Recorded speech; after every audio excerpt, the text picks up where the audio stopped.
Hello students, आज हम science, technology and medicine in colonial India के पेपर पर बात करेंगे। इस पेपर के अंतर्गत एक टॉपिक है trigonometrical, botanical, geological and archaeological सर्वे। आज हम इसी सर्वेस के ऊपर हम चर्चा करेंगे। जैसा कि हम सभी जानते हैं कि भारत में अंग्रेज़ों ने अपने सभी प्रकार के सर्वेक्षण के जो कार्य हैं वो अपने औपनिवेशिक हितों को साधने के क्रम में ही उन्होंने इसको प्रारंभ किया। तो इसी आज संदर्भ में हम भारत में ट्रिग्नोमेट्रिकल या जिसे त्रिकोणमिति सर्वेक्षण कह सकते हैं, बॉटनिकल सर्वे या वनस्पति शास्त्रीय सर्वे, जियोलॉजिकल या भूगर्भ शास्त्रीय सर्वे या आर्कियोलॉजिकल या पुरातात्विक सर्वे है, इस पर आज हम बात करेंगे। तो सबसे पहले हम त्रिकोणमिति सर्वेक्षण की बात करेंगे। त्रिकोणमिति या ट्रिग्नोमेट्रिकल सर्वे, तो ट्रिग्नोमेट्रिकल या त्रिकोणमिति सर्वे है। इसका प्रयोग बहुत सारे ऐसे क्षेत्रों में होता है जो विज्ञान के साथ हमें जोड़ते हैं और बड़े पैमाने पर ये एक तरह से सभी तरह के सर्वे के साथ युक्त है, जिसमें वनस्पति सर्वे की बात करें या भौगोलिक तमाम तरह की ऐसी खोजें हैं, उन सबको बड़े पैमाने पर ये त्रिकोणमिति सर्वे आसान बनाता है। त्रिकोणमिति सर्वे का प्रमुख जो यूज़ होता है वो कार्टोग्राफी या जिसको नक्शा या मानचित्रीकरण कहते हैं, नक्शा बनाने में, स्पेस रिसर्च, कंप्यूटर ग्राफिक्स या अकॉस्टिक्स जिसको ध्वनि विज्ञान कहते हैं, आर्किटेक्चर, नेविगेशन या नौकायन में, एस्ट्रोनॉमी में इसका यूज़ होता है। तो यहाँ पर हम जिस त्रिकोणमिति की अब बात करेंगे तो यहाँ पर सबसे प्रमुख जो इनका यूज़ है वो दिखाई पड़ा कार्टोग्राफी में, आर्किटेक्चर, नेविगेशन और एस्ट्रोनॉमी में। तो भारत में जैसा कि हम जानते हैं कि ब्रिटिशर्स ने बड़े पैमाने पर अपने राजस्व की वृद्धि के लिए, भारत से रेवेन्यू वसूलने के लिए स्थान स्थान पर जब ये सर्वे कर रहे थे, बॉम्बे, कलकत्ता, मद्रास में ये यहाँ वहाँ घूम रहे थे,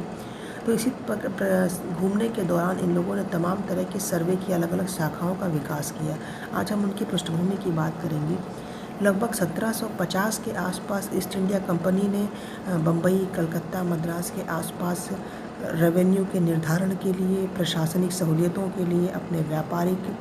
प्रशासन के लिए, व्यापार को बढ़ाने के लिए, अपने सैन्य अभियानों में सहूलियत के लिए, सैन्य अभियान में नई नई प्रकार की सहूलियतों को ढूंढने के लिए या एक स्थान से दूसरे स्थान की दूरी को मापने के लिए, चाहे वो यात्राओं करने के लिए हो, यात्राओं के लिए, या एक स्थान से दूसरे स्थान पर सैन्य अभियानों में लगने वाले समय की गणना करने के लिए। तो इस तरह इतने सारे प्रयोगों के लिए बम्बई, कलकत्ता, मद्रास के आसपास सर्वे किए जा रहे थे और इसी सर्वे के दौरान अंग्रेज़ों के सामने एक ये समस्या आई कि एक स्थान से दूसरे स्थान पर, चाहे व्यापार के लिए या सैन्य अभियानों के लिए या रेवेन्यू के निर्धारण के लिए, तमाम सारे उनके समस्याएं खड़ी हुई कि किस प्रकार की भूमि कहाँ पर पाई जाती है, किस प्रकार के व्यापारिक सहूलियतें कहाँ पर हैं, कौन से मार्ग कहाँ कहाँ से निकलते हैं जो शॉर्टेस्ट रूट हो सकते हैं एक स्थान को दूसरे स्थान तक जोड़ने के लिए। इसके अलावा सैन्य अभियान इनके लिए बहुत बड़ा एक मुद्दा था, क्योंकि सेना ही भारत में स्थापित होने के पीछे उनकी सबसे बड़ी ताकत थी। तो अपने सैन्य अभियानों को सफल बनाने के लिए, तेज़ी से होते हुए विद्रोहों को दबाने के लिए, कभी वो एक स्थान पर विद्रोहों को दबाते तो उसी समय दूसरे स्थान पर विद्रोह होते, तो ऐसे में तेज़ी से अपनी सेनाओं को दूसरे क्षेत्र में भेजने के लिए किस प्रकार से शॉर्टेस्ट या सबसे छोटे रूट को खोजा जा सके और दूरी की गणना की जा सके, दूरी का मापन, ये इनके नौकायन के लिए, सैन्य अभियान के लिए, व्यापार के लिए दूरी को मापना बहुत ज़रूरी इनके लिए हो गया था। और उस समय इस प्रकार का कोई वैज्ञानिक यंत्र या ऐसी व्यवस्था नहीं थी जिससे एक स्थान से दूसरे स्थान की सटीक दूरी का आकलन हो सके। अब यहाँ अंग्रेज़ों ने इन सारे उद्देश्यों की पूर्ति के लिए बम्बई, मद्रास, कलकत्ता के आसपास 1750 में इन लोगों ने सर्वेक्षण करना आरंभ किया और इसी दौरान 1767 या 1767 में मेजर रेनल हैं जो कि बंगाल के सर्वेक्षक नियुक्त किए गए, पहले महासर्वेक्षक या सर्वेयर। मेजर रेनल को बंगाल में महासर्वेक्षक नियुक्त करने के पीछे इनका सबसे बड़ा उद्देश्य था बंगाल में औपनिवेशिक शासन के सफल प्रशासन और वाणिज्य के प्रसार के लिए एक ऐसा मानचित्र तैयार किया जाए जो इनके प्रशासन और वाणिज्य संबंधी ज़रूरतों को पूरा करे, यानी कि उस क्षेत्र की भौगोलिक स्थिति के बारे में पूरी तरह से इन्हें जानकारी दे पाए। और इस मानचित्र बनाने के इस काम में इनके सहायक के तौर पर सेना में पार्ट लेने वाले जो इंजीनियर हैं, अधिकारी हैं, उन्हें चुना गया। जैसा कि हमने पहले लेक्चर में चर्चा की थी कि भारत में आने वाले यूरोपीय जो व्यापारी हैं, खासकर जब हमने अंग्रेज़ों की बात की, तो सेना में काम करने वाले जो अधिकारी हैं, सैनिक हैं, वो एक साथ कई सारी भूमिकाओं का निर्वहन करते थे। वो एक साथ ही जियोलॉजिस्ट भी हैं, बॉटनिस्ट भी हैं, डॉक्टर भी हैं और साथ साथ मेजर कर्नल या सेना के अधिकारी भी हैं। और शांति के दिनों में इन्हें बाकी दूसरे प्रकार के कार्यों को करने के लिए छोड़ दिया जाता था कि वो अपने वैज्ञानिक रुचि के अनुसार अपने कार्य कर सकते हैं या सरकार द्वारा सौंपे गए किसी कार्य को पूरा करते थे। तो ऐसे में सैनिक इंजीनियर जिनको खगोलीय निरीक्षण या एस्ट्रोलॉजिकल सर्वे का थोड़ा बहुत ज्ञान होता था या मार्ग सर्वेक्षण या आने जाने के रास्तों के बारे में जानकारी होती थी, किस तरह से रास्तों की दूरी मापने का कार्य किया जा सकता है,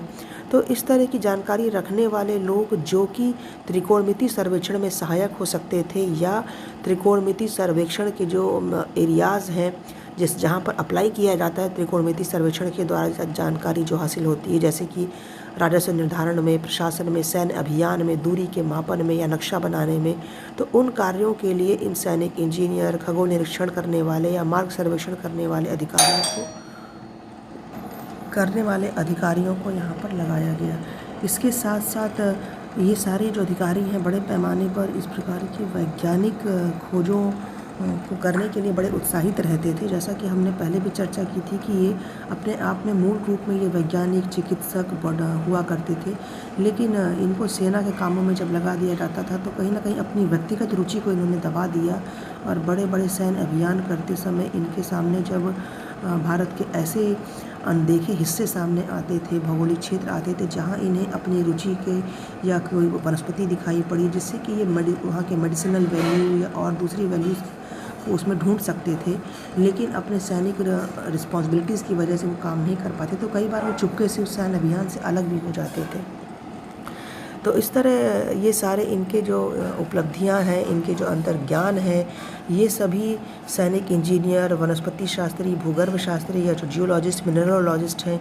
इन सभी एक साथ जो मूल रूप से ये सैनिक अधिकारी जब इनको बनाया गया तो इन लोगों ने बहुत बड़ा योगदान दिया। भारत में सैन्य अभियान के दौरान ही एक साथ कई उद्देश्यों को पूर्ति करते हुए चलते थे और इसी तरह इन्होंने भारत के ऐसे बहुत सारे हिस्सों को देखा सैन्य अभियान के दौरान जहाँ इन्हें वैज्ञानिक रूप से तमाम तरह की खोजों की गुंजाइश दिखाई पड़ी। इसी क्रम में 1783 या 82 के आसपास मेजर रेनल ने इसी तरह के सैनिक जो इंजीनियर हैं, जो अपने आप में चिकित्सक हैं, वैज्ञानिक हैं, इन लोगों के सहयोग से हिंदुस्तान का मैप तैयार किया। कहीं कहीं यह तिथि 1782 मिलती है, कहीं के 1783 मिलती है। और हिंदुस्तान का जो मैप तैयार किया गया, इसका जो कहा जाए कि स्रोत क्या था, मैप में जो जानकारियाँ अंकित की गई थी उसका स्रोत था यात्रियों से प्राप्त जानकारी या जो नाविक हैं उस समय बड़े बड़े जहाजी बेड़े लेकर के व्यापारिक सिलसिले में निकला करते थे, उनसे बातचीत करने के बाद उनके अनुभवों पर हासिल जानकारी के आधार पर ये मैप तैयार किया गया। और इस मैप में जो समुद्र की तट रेखा है वो कुछ हद तक शुद्ध रूप से उसका अंकन किया गया या दूरी निकाली गई कि एक स्थान से दूसरे स्थान तक समुद्री तट रेखा की दूरी क्या है, लेकिन देश के अंदर के जो भाग थे, एक स्थल के अंदर के जो भाग हैं, स्थल पर एक स्थान से दूसरे स्थान की दूरी क्या है, इसका रेखांकन काफ़ी हद तक अशुद्ध था। ये दूरी इनकी बहुत सही या प्रमाणिक नहीं निकल पाई क्योंकि इसके पीछे जो सोर्स था वो कोई वैज्ञानिक इन्होंने तरीका नहीं अपनाया, बल्कि यात्रियों से प्राप्त जानकारी को इन्होंने अपना सोर्स बनाया। जब इनको यात्रियों से जानकारी जब इस बात की हासिल हुई कि वो रोज़मर्रा के व्यापार के सिलसिले में आने जाने के दौरान एक स्थान से दूसरे स्थान पर कितने समय में पहुंचते हैं, तो उन्होंने एक अंदाज़न एक दूरी निकाली और उसी के आधार पर, जानकारी के आधार पर इन्होंने मैप तैयार किया। लेकिन जिस प्रकार की कमियां थीं और अशुद्धियां थी इस मैप में, बहुत से लोगों ने हतोत्साहित भी किया इस कार्य को, अंग्रेज अधिकारियों ने, और कहा कि इसकी कोई ज़रूरत ही नहीं है। जब यात्रियों और नाविकों के अनुभवों और उनके रोज़ के आने जाने में लगने वाले समय के आधार पर ही दूरी का अंकन करना था, तो इसके लिए मैप बनाने की क्या आवश्यकता थी। ये उनसे बातचीत के आधार पर ही जानकारी हासिल की जा सकती थी। लेकिन इस तरह के हतोत्साहित किए जाने वाले प्रयासों पर ध्यान नहीं दिया गया और 1800 में कैप्टन लैम्बटन नामक एक अधिकारी है, कैप्टन लैम्बटन को 1800 में महासर्वेक्षक नियुक्त किया गया। और जो दूरी में जो गलतियां दिखाई पड़ी मेजर रेनल के मैप में, उसको काफ़ी हद तक दूर करने की कोशिश मेजर रेनल करेगा। मेजर रेनल ने ग्लोब पर जो देशांतर और अक्षांश की जो रेखाएं हैं या जो लॉन्जिट्यूड या लैटिट्यूड है, इसका अध्ययन किया और उसको बेस लाइन माना, और बेस लाइन मानने के बाद इसने एक स्थान से दूसरे स्थान की दूरी का निर्धारण किया। और आज भी हम एक स्थान से दूसरे स्थान की जो दूरी है मैप पर, जो हम अध्ययन जब मैप का करते हैं तो एक देश से दूसरे देश में जाने में लगने वाला जो समय है, इन सब का जो हम गणना करते हैं वो देशांतर और अक्षांश को आधार बनाकर करते हैं। और इस प्रकार से तमाम प्रकार की जो गणितीय सूत्र हैं उसकी सहायता लेकर के हम दूरी निकालते हैं। तो आज भी यही तरीका चला आ रहा है जो उस समय कैप्टन लैम्पटन ने जिस तरीके को ईजाद किया। और इसी तरह कैप्टन लैम्पटन के मरने के बाद जो ये कार्य है त्रिकोणमिति सर्वेक्षण का, 1818 में ये the great trigonometrical survey of India इसका नाम हुआ, जो आगे चलकर बड़े व्यवस्थित और संगठनिक तौर पर काम करने लगा। इसी क्रम में अभी तक हमने देखा कि बंगाल में सर्वेक्षक रेनल नियुक्त हुआ, बाद में लैम्पटन नियुक्त हुआ, लेकिन काम में आने वाली जो अशुद्धियां हैं, समन्वय में जो परेशानियां हैं, इन सबको देखते हुए 1815 तक जब बंगाल, मद्रास, बम्बई में अलग अलग महासर्वेक्षक थे जो उस समय स्थानीय सरकार के अधीन काम करते थे, उस व्यवस्था को ख़त्म कर दिया गया। और 1815 में तीनों पदों को मिलाकर, यानी बंगाल, मद्रास, बम्बई के महासर्वेक्षकों के पदों को मिलाकर के, सर्वेयर्स के पद को मिलाकर एक कर दिया गया। और 1815 में भारत का एक महासर्वेक्षक अपॉइंट किया गया, या सर्वेयर जनरल ऑफ इंडिया जिसको कह सकते हैं, अपॉइंट किया गया। और इस पद पर कर्नल मैकेंजी आया। कर्नल मैकेंजी का प्रमुख काम था भारत का एक प्रमाणिक मानचित्र बनाना, और कर्नल मैकेंजी ने इस संदर्भ में काम भी किया। और 1827 में भारत का मानचित्र सामने आया। उसमें बहुत सारी कमियां रही होंगी जिसमें सुधार लगातार होते रहे, लेकिन लंदन में इसको कंपाइल किया गया और जारी किया गया। और आगे चल कर के 1830 में जॉर्ज एवरेस्ट भारत के सर्वे जनरल जब बनाए जाते हैं तो इन्होंने भारत में तमाम प्रकार की जो पर्वत हैं उनकी ऊंचाई को मापने का काम किया, और इसी दौरान तमाम प्रकार की वनस्पतियों को भी उन्होंने देखा। तो आगे चलकर यहाँ पर हम बॉटनिकल सर्वे के बारे में बढ़ेंगे। तो जॉर्ज एवरेस्ट ने ऊंचाई की गणना की, एवरेस्ट पर्वत के संदर्भ में काम किया। बाद में इन्हीं कर्नल एवरेस्ट ने 1840 में इस काम को आगे बढ़ाते हुए उत्तर में हिमालय की तरफ ले गए, और हिमालय पर्वत की ऊंचाई पर इन्होंने अपना काम फोकस किया, इस पर इन्होंने रिपोर्ट सौंपी। और इस तरह हिमालय की तराई घाटियों में पाई जाने वाली वनस्पतियां हैं या मिनरल्स हैं, खाने हैं, माइंस हैं, इन सब की खोज हुई और सर्वे की अन्य शाखाओं का विस्तार हुआ, जिसके बारे में हमने अभी चर्चा की, बॉटनिकल सर्वे, जियोलॉजिकल सर्वे या आर्कियोलॉजिकल सर्वे। तो इस तरह भारत में त्रिकोणमिति सर्वेक्षण का कार्य करना प्रारंभ किया गया, और संगठन के रूप में इसकी जब स्थापना हुई तो इसने और भी अच्छे रिजल्ट देने शुरू किए। और इसी क्रम में आगे वनस्पति शास्त्र सर्वे किया गया। वनस्पति शास्त्र सर्वे एक ऐसा क्षेत्र था जो औपनिवेशिक उद्देश्यों हेतु विज्ञान का सर्वश्रेष्ठ उपयोग हुआ यहाँ पर। यानी वनस्पति शास्त्रीय सर्वे में औपनिवेशिक उद्देश्यों को पूरा करने के लिए विज्ञान का सबसे ज़्यादा यहाँ पर उपयोग दिखाई पड़ता है। इसके अलावा वनस्पति शास्त्र ही नहीं, भूगर्भ शास्त्र भी एक ऐसा क्षेत्र था सर्वे का जहाँ पर विज्ञान का सर्वश्रेष्ठ उपयोग हमें दिखाई पड़ेगा, चाहे वो सर्वे के मामले में हो, चाहे किस प्रकार के खाने कहीं ढूंढी गई भारत में किस प्रकार के मिनरल हैं जिसके बहुत लॉन्ग टर्म में इसके उपयोग दिखाई पड़े, और एक से ज़्यादा इनके उपयोग दिखाई पड़े, चाहे वो मेडिसिनल वैल्यू की बात करें, चाहे वो व्यापार के संदर्भ में बात करें, और उद्योगों की स्थापना के विकास में बात करें। और जिस प्रकार वनस्पति सर्वे भारत में किया गया, तो यहाँ पर वनस्पति सर्वे करने के दौरान इतना महत्व देखा गया भारत की वनस्पतियों का कि वनस्पतियों के आधार पर एक राइटर है एस सांगवान ने कहा कि वनस्पतियों के आधार पर जब सर्वेक्षण हुआ तो इतनी ज़्यादा गुंजाइश नए नए प्रकार की प्रजातियां पौधों की देखी गई कि कॉलोनियलिज्म जो है, उपनिवेशवाद है, इसको एक नया नाम दिया गया, जिसको इन्होंने कहा कि प्लांट कॉलोनियलिज्म, यानी कि उपनिवेशवाद पादप उपनिवेशवाद की तरफ ले गया। प्लांट कॉलोनियलिज्म यानी एक प्रकार से उपनिवेशवाद वनस्पति शास्त्र की खोज पर आकर के रुक गया। और ये वनस्पति जो शास्त्र का जो सर्वे है, एक तरह से उपनिवेशकर्ताओं को इन्होंने माली बना दिया या गार्डनर। इन्होंने उपनिवेशों को बागान कहा, और आमतौर पर केवल भारत ही नहीं, एशिया नहीं, दूसरे अफ्रीका देशों में भी जब इन्होंने उपनिवेश बनाए तो उपनिवेशों को मूलतः बागानों के तौर पर इन्होंने देखा कि वो एक गार्डन है और जो यूरोपीय है वो एक माली है, गार्डनर है, जहाँ ये अपने उपनिवेशों में तरह तरह की किस्मों को देखते थे, वनस्पतियों को, और अनेक किस्मों को देखकर ये चकित हो जाते थे। तो इस तरह से भारत में जो प्रारंभिक यूरोपीय बस्तियाँ आईं, उनमें बहुत सारे जो यूरोपीय वैज्ञानिक आए। इन लोगों ने स्थानीय जो पौधे यहाँ के हैं उनको देखा, उन पर उनके चिकित्सीय गुण, मेडिसिनल वैल्यूज़ की उन्होंने खोज की और अपने आप को उनके अध्ययन तक इन्होंने समर्पित कर दिया। और सबसे बड़ी बात है कि बिना सरकारी सहयोग के ये सारे काम इन्होंने किए। और सरकारी सहयोग सरकार यहाँ पर इनको इसलिए भी नहीं मिल सकता था क्योंकि सरकार उन्हीं सर्वे को सहयोग कर सकती थी जिसका प्रत्यक्ष रूप से उनको व्यापार में लाभ मिलता या व्यापार के लिए जो सर्वे ज़रूरी होते। तो यहाँ पर ये जो यूरोपीय व्यापारी थे वो मेडिसिनल यूज़ के लिए और कई प्रकार के नए नए खोज हैं जो कृषि के लिए खोज करते थे। तो जब तक इसका महत्व सामने नहीं आया, सरकारी अधिकारियों ने इस पर किसी प्रकार का इनको सहयोग नहीं दिया। और जब एक बार इनका यूज़ या महत्व जब जाहिर हो गया, तब सरकार की तरफ से इनको सहयोग मिलना शुरू हुआ।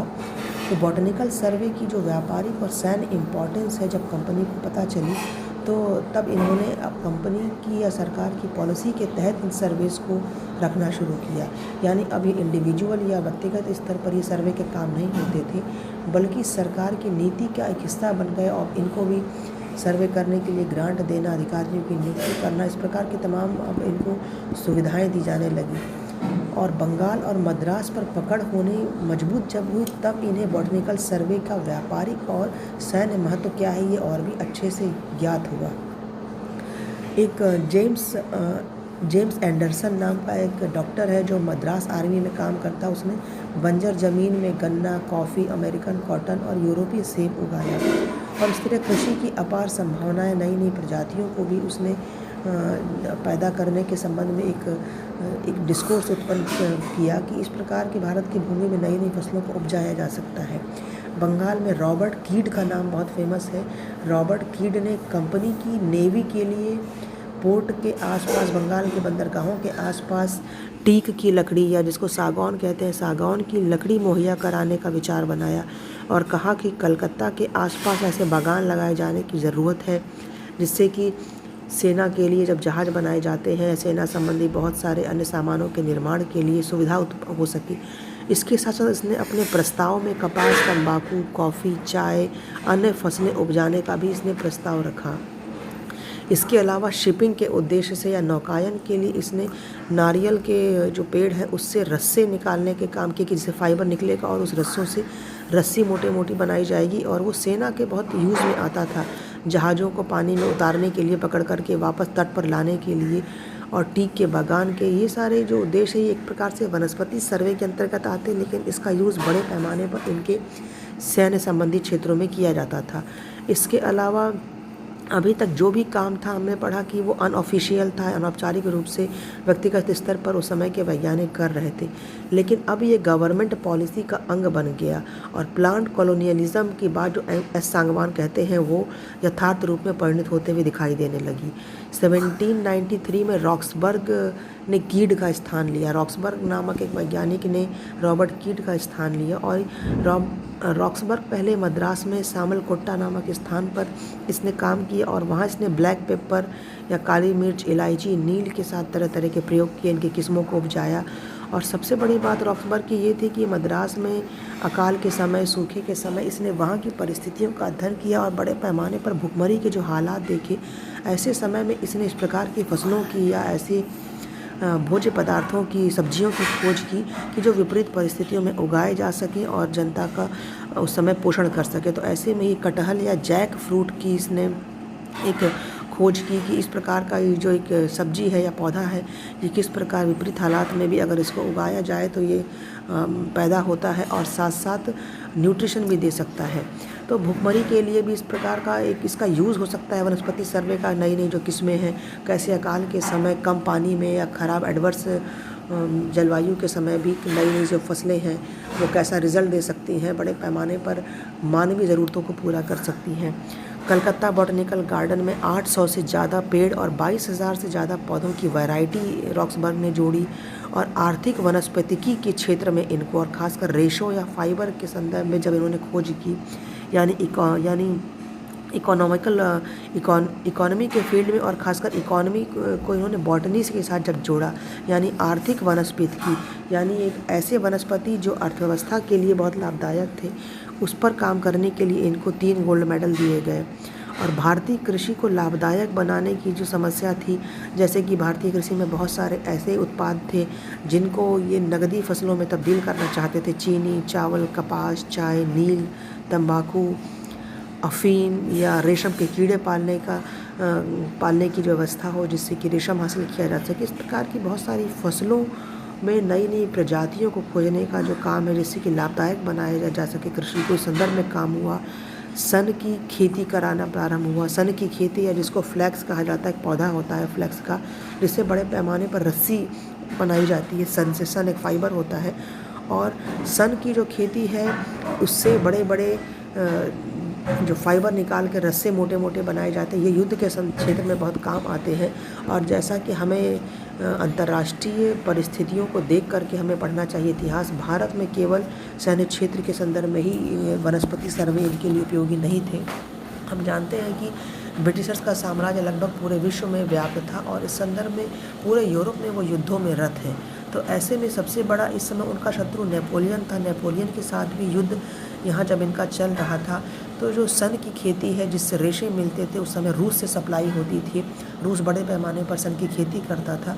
तो युद्धों के दौरान रूस ने दबाववश इसका सप्लाई करना बंद कर दिया, और साथ साथ इसकी कीमतें भी काफ़ी बढ़ गई। तब ब्रिटिशर्स ने सन की आपूर्ति के दूसरे क्षेत्रों को खोजना शुरू किया, और उनको अपने ही उपनिवेश में जब सन का पैदावार के संदर्भ में जब इनको पता चला, तो इनकी आंखें चमक उठी, और इन्होंने सन की आपूर्ति के लिए दूसरे देशों पर निर्भर रहने के बजाय उपनिवेशों में स्वयं इसे उपजाने की तरफ ध्यान दिया। और agricultural and horticulture society of India, या AHSI, agriculture and horticulture society of India ने इस चुनौती को स्वीकार किया। इसके अलावा कपास, चाय के लिए भी नए नए प्रयोग किए गए। कपास और चाय के लिए जो नए नए प्रयोग किए गए, उसमें मिस्र, ब्राज़ील, उत्तरी अमेरिका में से कई बीज मंगाए गए उन्नत किस्म के, और इन बीजों को मंगाने के साथ कपास के नमूनों पर सर्वश्रेष्ठ इनाम रखे गए कि किस प्रकार जो कपास के नमूने हैं वो अगर उत्तम कोटि के कोई नमूने बताएगा तो उसे इनाम दिया जाएगा। एक प्रकार से अब इन्होंने इनके महत्व को समझ लिया। और साथ साथ 1780 के समय कीड ने अपने बॉटनिकल गार्डन में चीन की चाय भी उगाई। चीन की जो चाय है बड़ा प्रसिद्ध थी, पूरे विश्व में इसकी सप्लाई होती थी। तो चीन के जो चाय विशेषज्ञ हैं उनको आने के लिए प्रोत्साहित किया गया। ये अलग बात है कि चीन इसके लिए तैयार नहीं हुआ, क्योंकि उसे लगा कि अगर हमने अपने विशेषज्ञों को, वनस्पति शास्त्रियों को भेजा, तो चीन के में चाय के व्यापार के लिए भारत स्थित जो ब्रिटिश सरकार है वो एक प्रतिद्वंदी के रूप में खड़ी हो जाएगी। तो इस प्रकार जो ये बॉटनिकल सर्वे है, बॉटनिकल सर्वे ने भारत का जो उपनिवेशवाद है इसके स्वरूप को ही बदल करके रख दिया, और इन्होंने समझ लिया कि भारत में सर्वे के ये जो सारे फील्ड हैं ये किस प्रकार से औपनिवेशिक सत्ता को मजबूती दे सकते हैं। अगले लेक्चर में अब हम जियोलॉजिकल और आर्कियोलॉजिकल सर्वे पर बात करेंगे।